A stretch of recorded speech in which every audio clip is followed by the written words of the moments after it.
adalah perjalanan hari kedua kami. Kami memulai perjalanan dari Kute, kemudian menuju Denpasar. Kemudian dari Denpasar kita menyusur ke wilayah tepi, ruas poros tepi untuk sampai ke Padangbai di Karangasem ya, kalau nggak salah. Kita sempat ya sedikit diguyur hujan gitu. Tapi tentu saja dalam perjalanan ini banyak hal sekali yang kita jumpai, banyak hal yang terjadi dan itu benar-benar unpredictable ya, tidak terprediksi sama sekali. Tetapi itulah sebuah perjalanan, kita harus mampu beradaptasi dengan kondisi-kondisi yang tidak menentu, kondisi-kondisi yang benar-benar menuntut kita harus taktis dan cepat menyiasati ya gitu. Seperti di video sebelumnya kita sudah jelaskan bahwa kondisi Bali itu mungkin kayak sangat miris ya Mas. Iya. Kayak Bali itu rapi ya. Setiap Teratur, jalan, ya. iya setiap jalanan itu rapi, pinggir-pinggir jalan itu Bersih, tidak ada ya. yang kayak kan biasa ada sisa-sisa aspal gitu, Iya. itu nggak ada. Tapi mungkin Mas Anwar kan kemarin bilang Bali itu kota wisata nih. Iya juga sih saya bilang gitu. Tapi sisi positifnya yang bisa diambil, kita lebih bisa nikmatin ya perjalanan. Tapi agak tapi sejujurnya perjalanan Bali itu cukup membosankan. Iya. Karena bukan maksud membosankan seperti apa, karena kita melewati jalanan yang lenggang terus, hampir seluruh ya boleh dikata seluruh perjalanan kami itu benar-benar lenggang gitu. Kayak sama terus Iya, jalanan gitu. gitu. Bahkan saya perhatikan itu pertigaan itu bentuknya sama.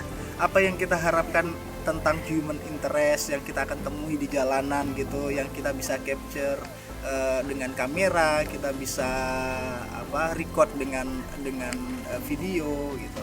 Tetapi justru sebaliknya, hanya beberapa hal saja. Tetapi justru itu menjadi kekuatan kita untuk menunjukkan kepada teman-teman bahwa begini loh Bali gitu. Kondisi Bali saat sekarang ini di tengah-tengah pandemi ini benar-benar sangat berbeda. Tapi saya rasa Bali itu taat ya terhadap protokol kesehatan. Iya. Karena di sepanjang lampu merah itu kayak ada voice gitu untuk untuk himbauan gitu ya, pakai masker pelan-pelan terus kayak gitu. Tapi saya rasa taat lalu lintas juga. Itu bahkan tidak ada yang melintas, mereka tetap berhenti lampu merah. Jadi saya bilang oke, gitu. Mereka lebih kayak ramah lah gitu. Itu gimana ya? Ya kesadaran mereka terhadap aturan-aturan tuh sangat membuat kita terkesan lah gitu. Itu luar biasa banget gitu. Bagi saya sendiri sih yang bisa dibilang baru touring ya, jalanan Bali itu kayak aduh gitu, aku harus goes lagi kok sama terus gitu. Bahkan aku sampai bilang ke Mas, pernah tuh di tanjakan aku ketinggalan di belakang, terus ditanya sama Mas kenapa nih, nggak tahu, kayaknya kayak di dalam hati tuh anjir kenapa harus goes kayak gini gitu. Tapi akhirnya setelah itu tuh kayak jadi Kita ternyata aku merefleksi. bisa lewatin tanjakan juga gitu. Kayak luar biasa itu. Sempet sih kita berhenti lama ya. Iya.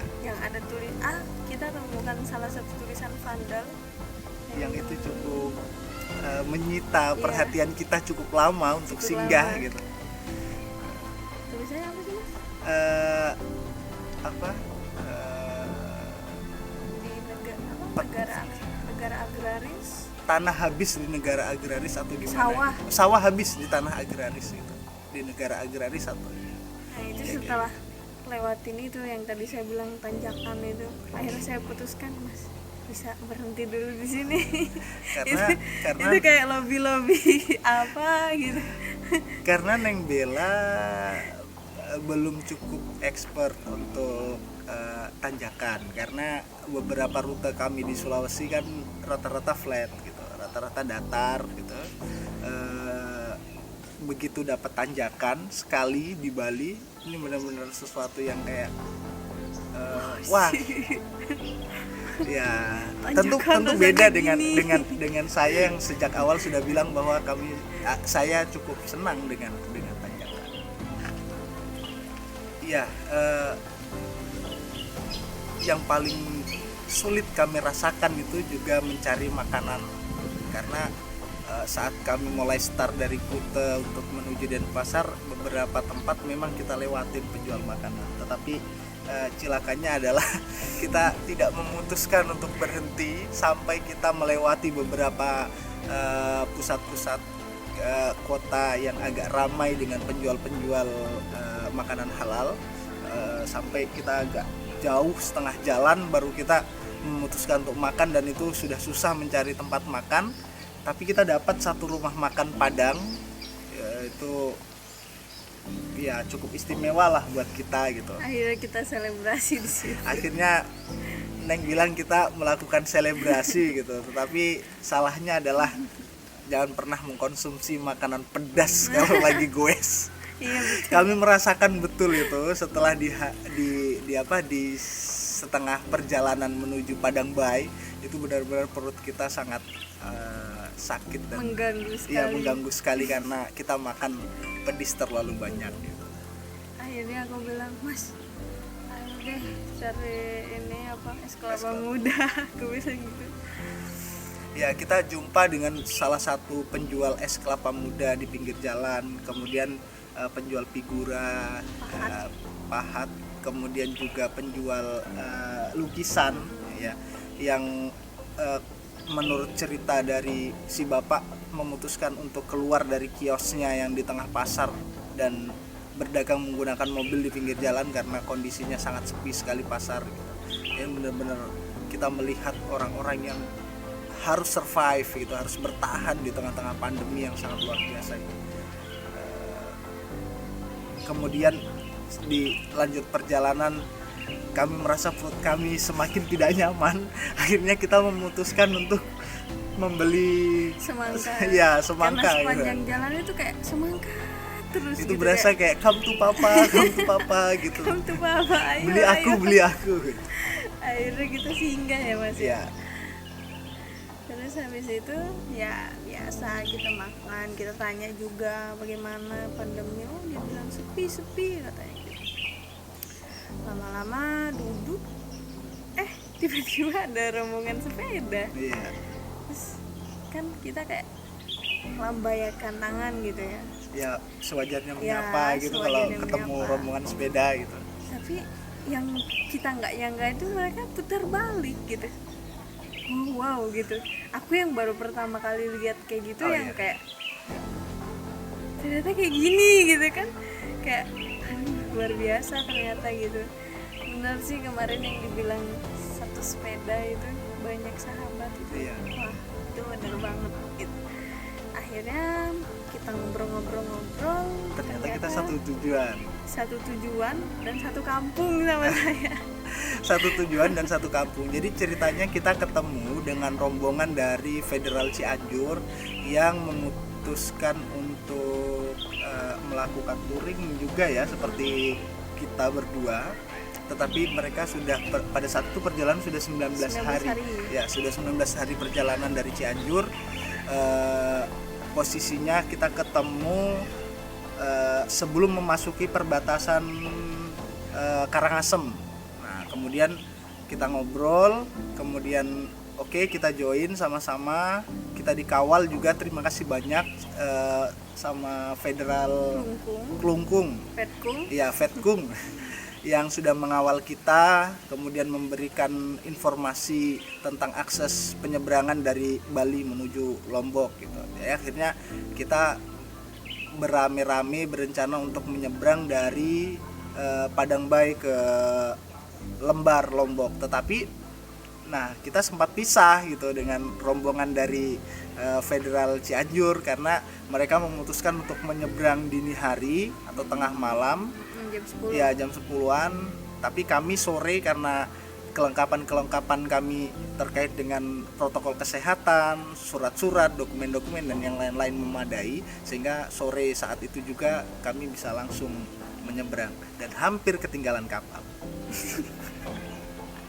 Iya, ada satu momen kira tuh masuk dermaga ya namanya. Iya, masuk Masuk dermaga. dermaga. Terus ada bapak-bapak yang nelpon. Kita minta tolong, Pak, fotoin gitu. Tiba-tiba Pintunya udah mulai. udah mau tutup Iya, gitu. katanya ikut Katanya, nggak? Gitu. ikut gak? Ikut. Akhirnya itu yang difoto itu Iya. kita merem semua. Akhirnya fotonya jadi berantakan, nggak konsentrasi karena kita buru kapalnya mau jalan. Akhirnya kita naikin sepeda, kita simpan sepeda di kapal, kita bikin buka karpet, kemudian makan beberapa cemilan, ngobrol, kemudian mendiskusikan beberapa hal yang sudah kita lewatin, apa saja yang sekiranya cukup bisa kita tulis nantinya gitu.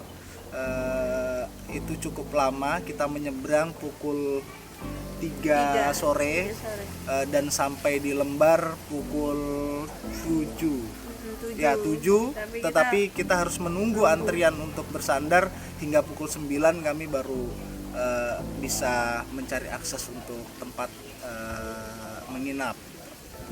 Tapi akhirnya kita memutuskan ya untuk menginap Iya. karena katanya informasinya bahaya Ya, jalan di Lombok malam. ya. Kita khawatir ada perjalanan malam ya.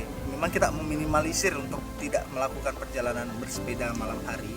Jadi kita putuskan begitu sampai dari dermaga kita hanya goes sekitar 1 kilo, mungkin tidak lebih dari 2 kilo untuk bisa dapat tempat menginap. Kita menginap, paginya baru kita melakukan persiapan untuk dari Lembar menuju Mataram kota.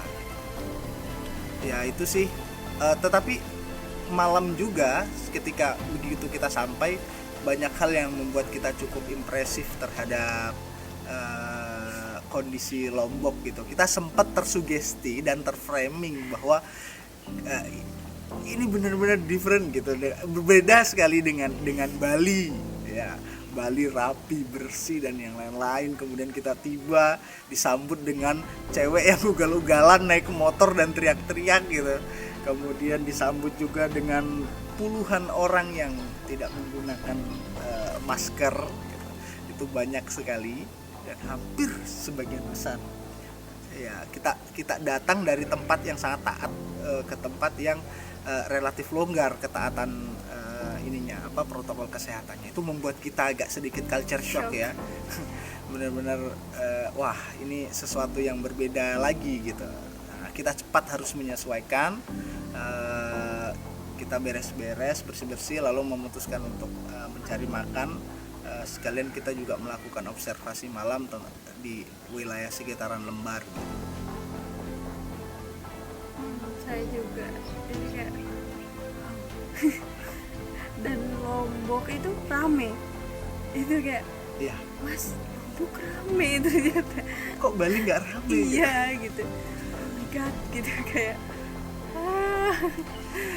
beda banget, suasananya langsung beda, langsung terasa. Kita punya pembanding antara Bali dan Lombok yang begitu sangat kontras, sangat berbeda. Itu saja sih. Terima kasih banyak sudah menyaksikan video perjalanan kami untuk hari kedua.